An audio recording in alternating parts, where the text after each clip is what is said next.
Hello, Eliot. Man, it's weird to talk to you guys on the phone. I feel like I'm always in person now, but got to hear the song, so I guess that makes it worth it.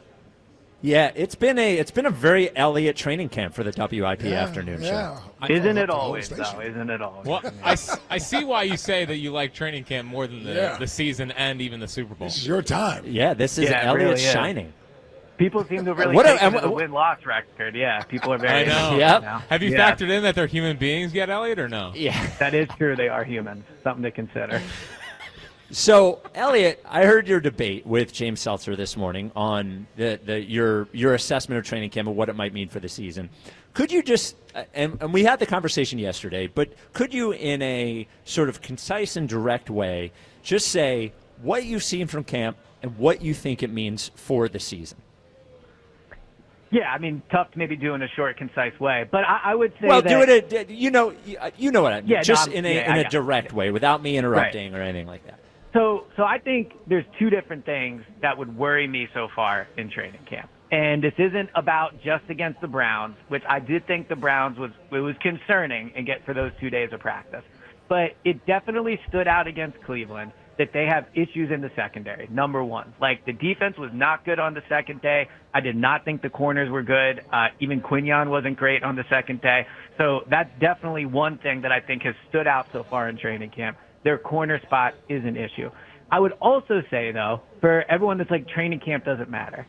Maybe. Who knows? But what I know is when I watch a quarterback have a great training camp, it normally leads to a great season. So when I'm watching Jalen over 2 days against the Browns get outplayed by Joe Flacco, like, that's concerning to me. So that really so far is what I would say, like, has encapsulated camp is just they've not been as good as I expected. And frankly, I wonder if they've been as good as they've expected. Like, they probably would have hoped somebody would win the cornerback job, would win the safety job, and they probably wish the offense was playing better than it was right now. Somebody will win the cornerback job and the safety job. They will win it. Just give it more time. Course. Someone has to be out there, but I think exactly. That's the point I'm making. Yeah, but that's not probably what we were saying into camp. Like, I remember watching Keely Ringo and OTAs, leaving the mandatory minicamp practice and saying that guy today on the practice field stood up and played great, made big plays, and he looks like he's ready to win the job. And obviously that has not happened. Like, I've really not left many days of training camp saying, wow, that was a great day from Adoree Jackson, or that was a great day from Keely Ringo. So you're right. Like, against Dallas, someone's going to be out there at corner. But to me, it doesn't look like they've gotten a performance from a corner where they've gone out and grabbed the job. Well, I want to see the young man they traded for last week tomorrow. So, yeah, I want to get a chance. Yeah, we'll get a chance to see what he looks like. Well, another name, so I agree. I think tomorrow he's definitely one player to like clearly keep an eye on. I think it'll be very interesting to see if Adoree Jackson plays. Like, if he's not suited up, that could be obviously a pretty clear indication of where that is. He took a lot of first-team reps in the two practices against the Browns, so seeing if he's out there will be important. But another name to put on everyone's radar for tomorrow is Mac McWilliams. Like, he's taking outside cornerback reps now. He was with the second team on the outside corner. I don't know if he can win the job, but if no one else is going to grab it, like, he has a shot. So he is definitely somebody I think more people should be talking about, and definitely somebody to watch tomorrow. I think one of the most interesting points you have made that made me think, actually, about the camp performance, and we talked about it a little bit yesterday, but in your back and forth with James today, I noticed, was James said, they just won the Super Bowl. It doesn't matter. This is camp. It's just the Browns. Who cares? And the point you made, and you made it to us yesterday, is that this is one of the things that they have to battle against is just sort of waltzing into this season with that there's a reason they call it Super Bowl hangover, and there's a reason why it is so difficult to repeat, is that it is hard to keep that same sort of edge and mentality after you've already done it. And I think that's a good point by you that, like, if we are thinking about it that way, you can't help but wonder if, even if that's not what they're saying, that's what they're feeling. Yeah, and I think, too, like, as someone that's watched all the joint practices over the years, I've seen them not play well in the first day of a joint practice, right? Like, I've seen the other team come in and be like, you know what, we're going against the Eagles. This is a big test for us. Let's go out and do it. But what I've also seen is then on day two, normally the Eagles show up and go, all right, like, we're the better roster. Like, this is, and they win the second day.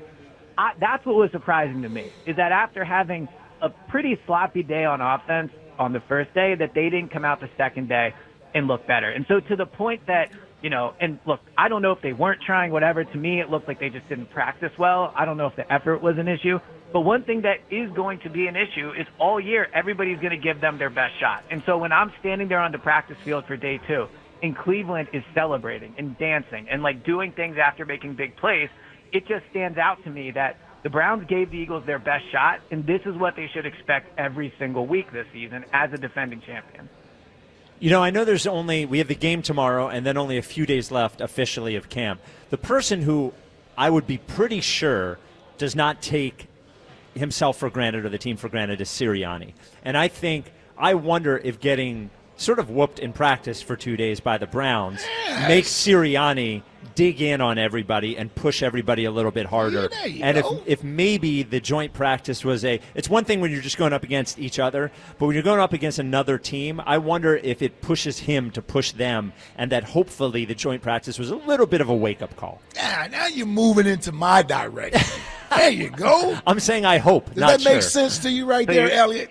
Well, so you're saying in the team meeting, he's going to put up there my little walking selfie saying they got dominated in practice. Yes, probably. There's a little self-motivator there. No, but I mean that's the other point off of this is one thing they definitely pride themselves on is competing. Like that is what you hear them talk about a lot, about how they find ways to be competitive in practice. Jalen has talked about how the players from Alabama and Georgia, they've helped add a competitive environment to practice. So the people that were at the open practice on Sunday, they had a scoreboard up there, defense versus offense. So people can kind of laugh if they want at the idea of winning or losing a joint practice.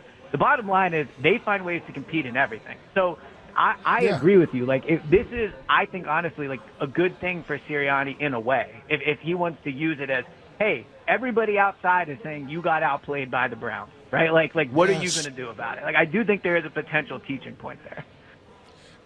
And this is why I haven't overreacted to it. Now, my antennas have been raised by it. I'm paying attention to your notes you're putting out there, your stats you're putting out there.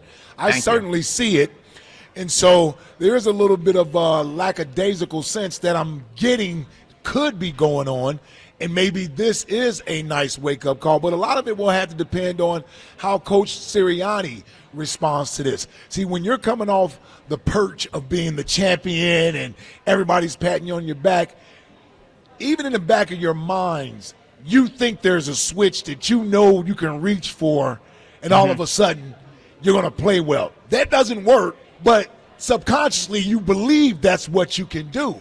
And so coaches like a Bill Belichick, like an Andy Reid, they have to find ways to motivate the players and knock you down a peg. That's why when they used to show those mic'd up inside the coaches sort of situation, and Belichick is getting on Brady at practice and he's ripping him and telling him, that's why they won 6 titles. That's why they went to 10 Super Bowls, because Bill Belichick found a way every year to make everyone feel like you hadn't done anything yet. And that kept those guys angry. It kept them motivated and determined to win. So this is really on Coach Sirianni to sort of, this is where his coaching comes in. Well, this is what he's supposed to do. Yes. Like, if you're not going to be a coordinator, if you're going to be the culture guy, if you're going to be the motivation guy, if that's it, this is a spot for him. Yep. And this is easy.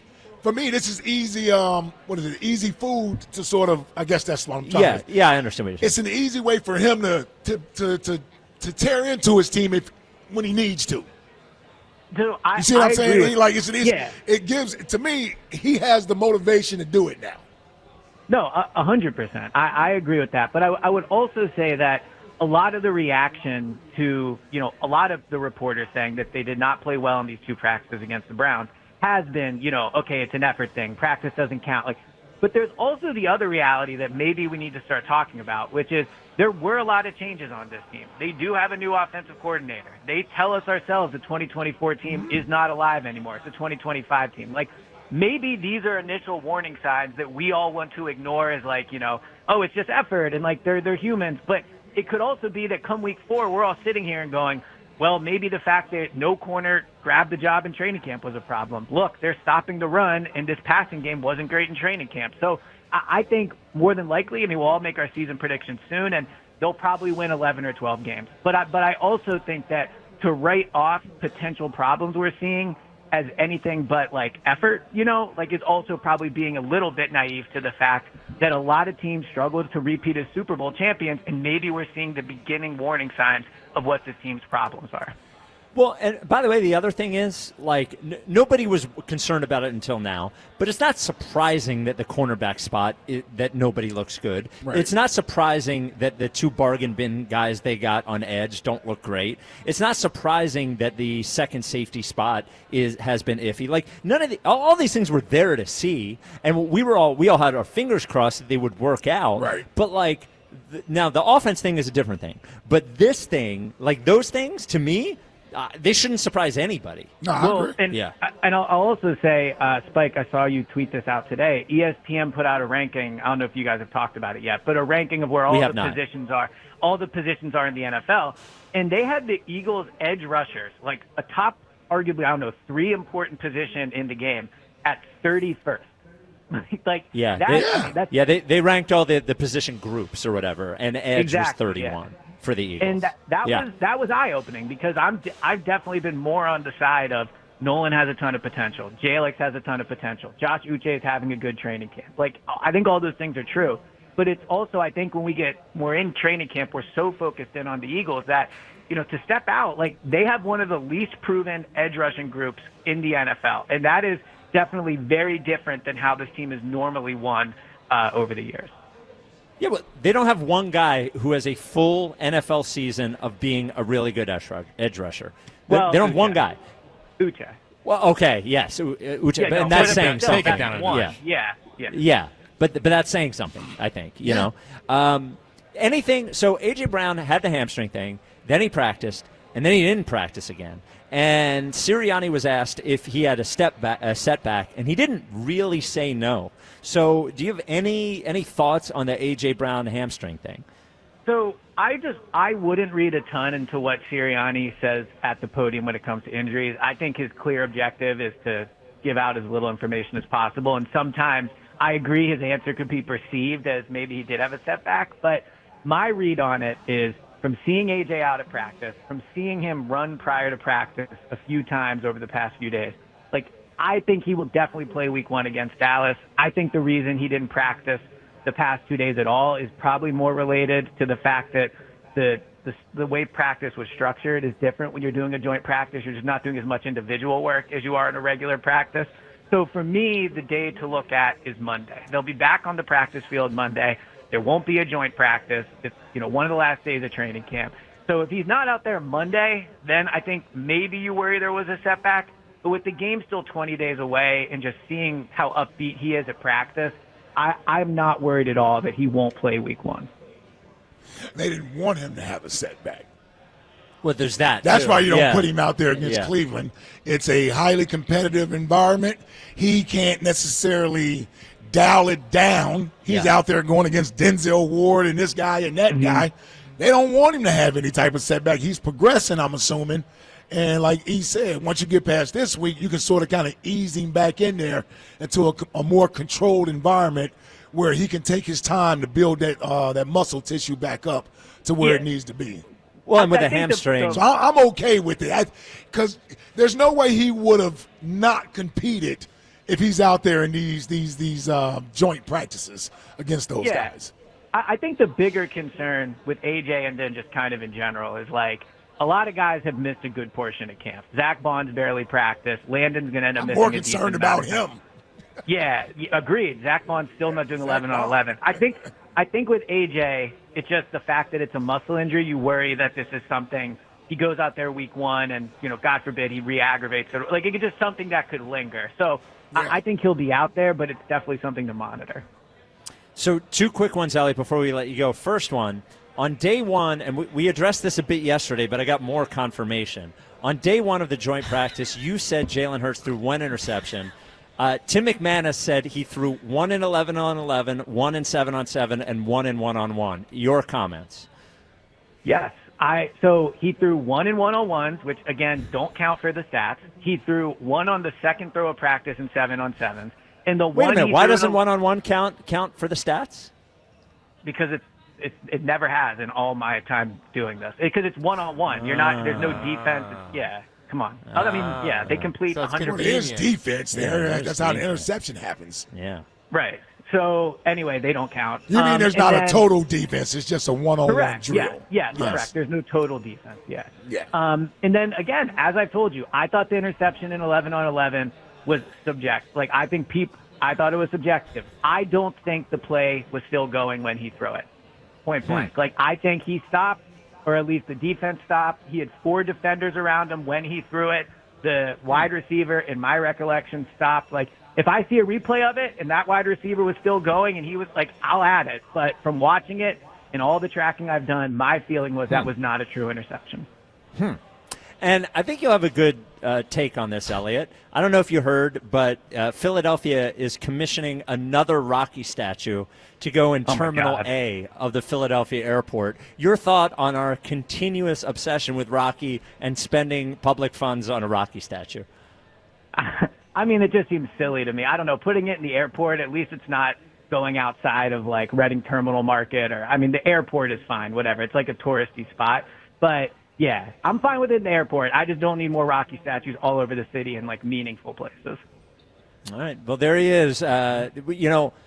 Eliot, I respect you a great deal. How about put up a Bernard Hopkins statue? There you go, a real boxer. B-Hop statue. Yeah. What do you think of that, Eliot? I'd be good with that. Or you know what? Maybe I saw your tweet about how soccer fans aren't real fans. Maybe we could put like a Union statue up or something like that. At the airport? Yeah, just when they are arguably the best team in the city right now. So maybe of that little kid? Maybe of a statue of that little kid they have? There will be one day. He went overseas and killed it. So I'm correct again about that. There he is. Eliot Shorr-Parks. You can get the Go Birds podcast wherever you get your podcasts. Comes out every single day. It is it's great during the season. It's great during the off season, but during training camp, it is can't miss. So subscribe to the Go Birds pod. Thank you as always, Eliot. Sounds good. Talk to you guys soon.